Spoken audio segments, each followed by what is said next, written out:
পৃথিবীর সব আলো নিভে গেলেও মানুষের মনের ভেতরের রূপকথা আর গল্প শোনার আদিম তৃষ্ণা কি কখনো মুছে ফেলা সম্ভব? নমস্কার, স্বাগতম আমাদের প্রিয় চ্যানেল এডুভাইব স্টুডিওতে। আজ আমরা কথা বলবো এমন এক জাদুকরী বিষয় নিয়ে যা আধুনিক যুগের ব্যস্ততম যান্ত্রিক জীবনেও আমাদের ফিরিয়ে নিয়ে যায় শৈশবের সেই চেনা উঠোনে, যেখানে কেবলই ছিল সুর, আবেগ আর শব্দের খেলা।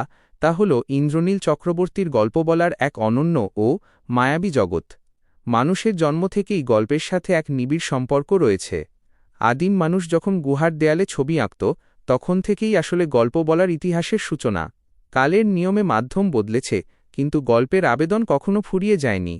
রেডিওর যুগ থেকে শুরু করে আজকের এই ডিজিটাল পডকাস্টের যুগে এসেও মানুষ যখন হেডফোন কানে গুঁজে কোনো এক শান্ত দুপুরে বা গভীর রাতে মগ্ন হয়ে যায়, তখন সে আসলে এক কাল্পনিক চরিত্রের হাত ধরে নিজের বাস্তব জগৎকে ভুলে অন্য এক ভুবনে হারিয়ে যায়।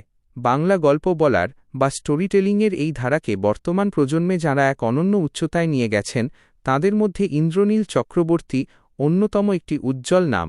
তার কণ্ঠের গভীরতা, শব্দের নিখুঁত উচ্চারণ এবং একটি সাধারণ কাহিনীকে অসাধারণভাবে ফুটিয়ে তোলার যে ক্ষমতা, তা কোটি কোটি শ্রোতাকে এক অদ্ভুত মোহের জালে জড়িয়ে রাখে।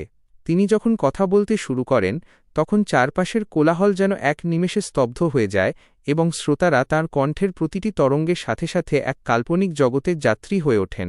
ইন্দ্রনীল চক্রবর্তীর গল্প বলার শৈলী বা স্টোরিটেলিংয়ের সবচেয়ে বড় বৈশিষ্ট্য হল তার কণ্ঠস্বরের মডুলেশন এবং ব্যাকগ্রাউন্ড মিউজিকের নিখুঁত ব্যবহার। একটি ভালো গল্প কেবল ভালো লেখার ওপর নির্ভর করে না, তা নির্ভর করে বক্তা কিভাবে সেই লেখার ভাবটিকে নিজের কণ্ঠের মাধ্যমে শ্রোতার মনের গভীরে পৌঁছে দিচ্ছেন। তিনি হরর বা ভৌতিক গল্প যেমন একগা ছমছমে পরিবেশ তৈরি করে বলতে পারেন, ঠিক তেমনই কোনো মনস্তাত্ত্বিক বা আবেগময় গল্প বলার সময় তার কণ্ঠের নমনীয়তা শ্রোতাদের চোখে জল এনে দিতে পারে। বর্তমান সময় যখন মানুষের মনোযোগ দেওয়ার ক্ষমতা বা অ্যাটেনশন স্প্যান ক্রমশ কমে আসছে, যখন মানুষ কয়েক সেকেন্ডে ছোট ছোট কন্টেন্ট দেখতে বেশি অভ্যস্ত, সেই সময় দাঁড়িয়েও ঘণ্টার পর ঘণ্টা মানুষকে অডিওর সামনে বসিয়ে রাখার এই যে ক্ষমতা, তা সত্যিই এক বিশাল শিল্প। এই শিল্প রাতারাতি তৈরি হয় না, এর পেছনে রয়েছে বছরের পর বছর ধরে শব্দের সাধনা, সাহিত্যের প্রতি গভীর অনুরাগী হওয়া এবং মানুষের মনস্তত্ত্বকে গভীরভাবে অনুধাবন করার ক্ষমতা। বাঙালি সংস্কৃতির সাথে সাহিত্যের সম্পর্ক অত্যন্ত গভীর। রবীন্দ্রনাথ, শরৎচন্দ্র থেকে শুরু করে সত্যজিৎ রায় বা শরদিন্দু বন্দ্যোপাধ্যায়ের সৃষ্টিকে নতুন প্রজন্মের কাছে পৌঁছে দেওয়ার ক্ষেত্রে এই ধরনের স্টোরিটেলিং পডকাস্টগুলো এক অত্যন্ত গুরুত্বপূর্ণ মাধ্যম হিসেবে কাজ করছে। অনেকেই ভাবেন যে বর্তমান প্রজন্ম হয়তো বই পড়া ভুলে গেছে বা সাহিত্য থেকে দূরে সরে যাচ্ছে, কিন্তু ইন্দ্রনীল চক্রবর্তীর মতো শিল্পীদের এই প্রচেষ্টা প্রমাণ করে দেয় যে যদি সঠিক উপায়ে এবং আকর্ষণীয় মাধ্যমে পরিবেশন করা যায়, তবে আজকের যুব সমাজও ক্লাসিক বাংলা সাহিত্যের প্রতি সমানভাবে আকর্ষিত হতে পারে। তিনি কেবল হরর বা রহস্য গল্পেই সীমাবদ্ধ নন, বরং মানুষের জীবনের জটিল মনস্তত্ত্ব, সম্পর্ক, একাকিত্ব এবং সামাজিক বাস্তবতার গল্পগুলোকেও সমান দক্ষতার সাথে তুলে ধরেন। তার গল্প শোনার পর বহু মানুষ মন্তব্য করেন যে তারা যেন গল্পটি কেবল শুনছেন না, বরং নিজেদের চোখের সামনে প্রতিটি দৃশ্যকে চলচ্চিত্র বা সিনেমার মতো ঘটতে দেখছেন। এই থিয়েটার অফ মাইন্ড বা মনের ভেতরে দৃশ্যপট তৈরি করার ক্ষমতাই একজন প্রকৃত স্টোরিটেলার বা গল্পকারের আসল সার্থকতা।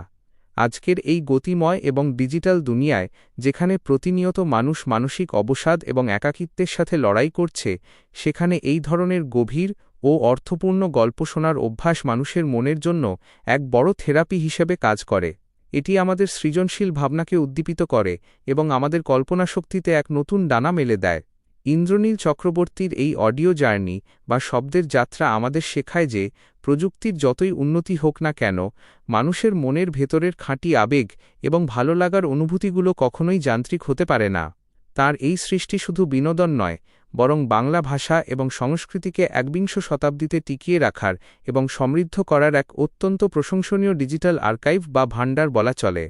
সুতরাং জীবনের এই অন্তহীন ব্যস্ততার মাঝেও কিছুটা সময় নিজের জন্য বের করুন, চোখ বন্ধ করে হারিয়ে যান শব্দের সেই মায়াবী ভুবনে, যেখানে প্রতিটি গল্প নতুন করে বাঁচতে শেখায়। সাহিত্যের এই অমূল্য সুধা এবং সৃজনশীল দুনিয়ার এমন নানা অজানা অধ্যায়ের নিখুঁত বিশ্লেষণ নিয়মিত উপলব্ধি করতে সর্বদা আমাদের পাশে থাকুন, আর চোখ রাখতে ভুলবেন না আপনাদের নিজস্ব ও অত্যন্ত প্রিয় এডুভাইব স্টুডিওর পর্দায়।